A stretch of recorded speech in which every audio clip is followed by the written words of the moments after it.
20 கோடி நிலவுகள் கூடி பெண்மையானதோ அந்த பாட்டில் விஜய் சார் வந்து கூல் அப்படின்னு சொல்லி ஒரு செயின் ஒன்று போட்டிருப்பார். அந்த ஒரு மாதம் நான் சம்பளம் வாங்கின பிறகு செயின் ஒன்று வாங்கி கூல் அப்படின்னு சொல்லி போட்டேன். ஸோ இந்த கூல் சுரேஷ் ஆனதுக்கு முக்கியமான காரணம் எழில் சார் அவர்கள். அந்த படத்தோடு இந்த படத்துக்கு ரொம்ப இன்னும் எதிர்பார்ப்பு ரொம்ப இருக்குது. எப்போவுமே ஒரு அண்ணன் ஷூட்டிங் போனோம்னா ஜாலியாக இருக்கும். இப்படி இயக்குனரோட நடிகரும்பாங்களோ அதேமாரி ஒரு நடிகரோட இயக்குனர் 25, 30, 40, 50ன்னு சொல்லி 50வது பொன்விழா காணணும். சிஷ்யன் வந்து சினிமாவுக்கு வந்து 25 வருஷம் ஆகிடுச்சு. ஆனால் அவர் குருவாக இருந்த எனக்கு வந்து இன்னும் ஒரு 5 வருஷம் கூட ஆகலை. அந்த மாதிரி ஒரு நினப்பில் தான் நான் வாழ்ந்துட்டு இருக்கேன். வருகை தந்துள்ள அனைத்து பத்திரிகை நண்பர்கள், ஊடக நண்பர்கள், இணையதள நண்பர்கள் அனைவருக்கும் வணக்கம். மேடையில் பேசி கைத்தட்டல் வாங்குற அளவுக்கு பெரிய பேச்சாளர் இல்லை.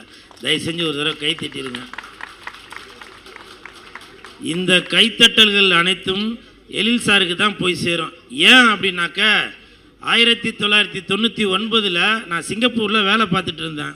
அப்போ வேலை பார்த்துட்டு இருக்கும்போது தான் துள்ளாத மனம் துள்ளும் படம் வந்து அங்கே சினிமா தேட்டரில் போய் படம் பார்த்துட்டு இருந்தேன். அதில் வந்து 20 கோடி நிலவுகள் கூடி பெண்மையானதோ அந்த பாட்டில் விஜய் சார் வந்து கூல் அப்படின்னு சொல்லி ஒரு செயின் ஒன்று போட்டிருப்பார்.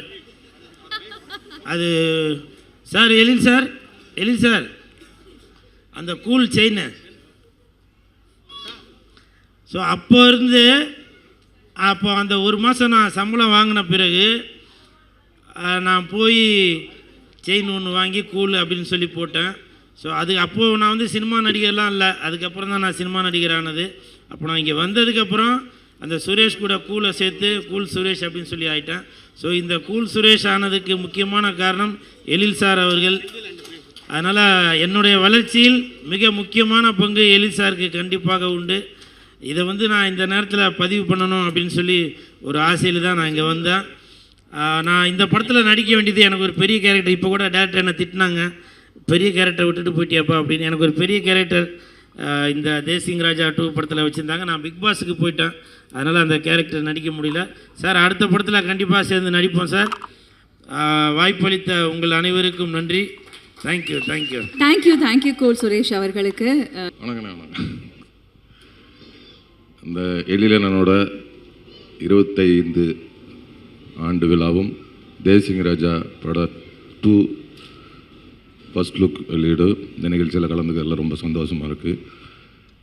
இந்த நிகழ்ச்சியை ஏற்பாடு செய்த ப்ரொடியூசர் ரவிச்சந்திரன் சார் அவர்களுக்கும் அந்த டீம் எல்லாருக்கும் என்னோட நன்றி. அப்புறம் எழில் சார் கூட தேசிங் ராஜா பண்ணிவிட்டு இப்போ தேசிங் ராஜா 2 பண்ணுறேன். ஆமாம், அந்த படத்தோடு இந்த படத்துக்கு ரொம்ப இன்னும் எதிர்பார்ப்பு ரொம்ப இருக்குது. அதுமாரி இந்த படத்தில் அவ்வளோ ஆர்டிஸ்ட்டு நடிச்சிருக்கிறாங்க. ஒரு காட்சியாக இருந்தாலும் அது ஒரு ஆர்டிஸ்ட்டாக போடணும்னு சொல்லி கிட்டத்தட்ட ஒரு 45-50 பேர் ஆர்டிஸ்டாகவே அதில் நடிச்சிருக்கிறாங்க. அந்தளவுக்கு இது வந்து பெரிய ஒரு நடிகர் பட்டாளமே கொண்ட இந்த படம். எப்போவுமே ஒரு அண்ணன் ஷூட்டிங் போனோம்னா ஜாலியாக இருக்கும். இந்த சில ஷூட்டிங் தான் போகும்போது ரொம்ப சந்தோஷமாக போவோம், ரொம்ப ஜாலியாக இருக்கும். அதுமாரி எழிலண்ணன் இந்த ஷூட்டிங் போகும்போது அவ்வளோ சந்தோஷமாகவும் ரொம்ப எனர்ஜியாகவும் இருக்கும்.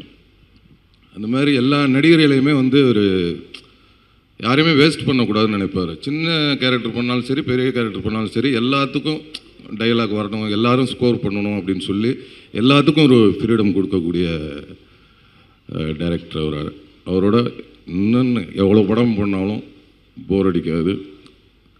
அவர் வந்து ஒரு எப்படி இயக்குனரோட நடிகரும்பாங்களோ அதேமாரி ஒரு நடிகரோட இயக்குனர் அண்ட் தயாரிப்பாளரோட இயக்குனர். அண்ணன் வந்து இன்னும் பல ஆண்டுகள் 25, 30, 40, 50ன்னு சொல்லி 50வது பொன்விழா காணணும் அப்படின்னு சொல்லி வாழ்த்துக்கிறேன். தேசிங் ராஜா 2க்கும் எழில் அண்ணனுக்கும் என்னுடைய வாழ்த்துக்கள். நன்றி. இங்கே எழில வந்து பாராட்டணும்னு அவசியம் இல்லை. இங்கே வந்தாலே பாராட்ட தான் வந்திருக்கோன்னு அவசியம். அதனால் தனியாக அங்கே வந்து பாராட்டுறதுக்குன்னு ஒரு வார்த்தை தேடணும்னு அவசியம் இல்லை. ரொம்ப ஆச்சரியமாக இருக்கிறது என்னென்னா, சிஷ்யன் வந்து சினிமாவுக்கு வந்து 25 வருஷம் ஆகிடுச்சு. ஆனால் அவர் குருவாக இருந்த எனக்கு வந்து இன்னும் ஒரு 5 வருஷம் கூட ஆகலை. அந்த மாதிரி ஒரு நினப்பில் தான் நான் வாழ்ந்துட்டு இருக்கேன். நல்லா கவனிச்சிங்கன்னா நான் ஃபங்க்ஷன்லாம் வச்சுருக்கவே மாட்டேன். அதில் ஒரு புத்திசாலித்தனம் ஒன்று இருக்குது. பொதுவாக நம்ம எழில் வந்து கொஞ்ச நாள் என்கிட்ட அசிஸ்டன்ட் டைரக்டராக இருந்தார். பொதுவாக நம்ம அசிஸ்டன்ஸ் எல்லாம் எப்படி ஞாபகம் வச்சுக்கோம்னா, நல்ல நல்ல அசிஸ்டன்ஸ்லாம் மறந்துடுவோம். கொஞ்ச நாளைக்கு முன்னாடி ராஜா சாருக்கு வந்து ஒரு கேக் கொடுக்கணும் அப்படின்னும்போது, அதில் வழக்கமாக நம்ம எதாவது எழுதுவோம் இல்லையா? அதனால் இசையே புள்ளி புள்ளி புள்ளி, கடலே புள்ளி புள்ளி புள்ளி, பார்த்திபன் அந்த மாதிரின்னு சொல்லிட்டு ஒரு கேக் ரெடி பண்ணி எடுத்துருவாங்க அப்படின்னு. பிரசாத் ஸ்டுடியோவில் அவருடைய டோர் வந்து 2 டோர் இருக்கும். இந்த டோரை திறந்துட்டு உள்ளே போகணும். இந்த டோரை திறக்கும் போது அது கேக் எப்படி இருக்குன்னு பார்க்கலான்னு நான் திறந்து பார்த்தேன். பார்த்தா இசையே பூ இல்லி புள்ளி அப்படி இருக்கு.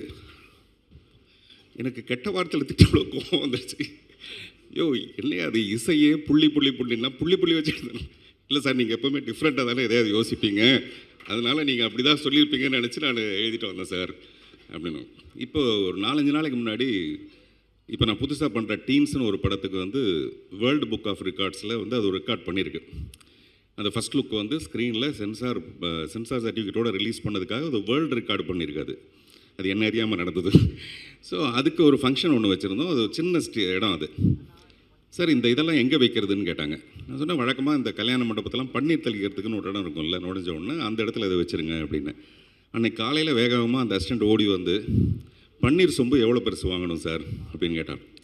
எதுக்குங்க பன்னீர் சொம்பு? இல்லை நீங்கள் தானே சார் சொன்னீங்க பன்னீர் சொம்பு வைக்கிற இடத்துல அதை வைக்கணுன்ட்டு. முதல்ல பன்னீர் சொம்பு வச்சா தானே சார் அதை வைக்க முடியும். நான் சொன்னது ஒரு உதாரணத்துக்கு சொன்னேன், இந்த இடத்துல வைங்க. ஸோ பொதுவாகவே நம்மக்கிட்ட ஒரு 100 பேர் 500 பேர் அசிஸ்டன்ட் டேரக்டராக என்னுடைய இந்த 33 வருஷத்தில் வந்திருந்தால் கூட எழில் வந்து ஒரு ஸ்பெஷல் எழில். அதனால தான் எஸ் எழில்னு இருக்குது. எஸ் எழில்னால் ரொம்ப ஸ்பெஷல் அவர். அதே மாதிரி சின்சியர், சைலண்ட். நாளைக்கு அவர் துள்ளாத மனம் துள்ளும் பண்ணுவாருங்கிறதே தெரியாத அளவுக்கு என்கிட்ட இருக்கும்போது ரொம்ப ரொம்ப அமைதியாக இருப்பார். அவ்வளோ அமைதியான ஒருத்தர். கடைசியில் கொஞ்ச நாள் கழித்து நான் அவரோட யுத்த சத்தம்னு ஒரு படம் பண்ணுற அளவுக்கு அவர் வளர்ந்து இன்றைக்கி இந்த மேடையை அலங்கரிக்கிறதும்.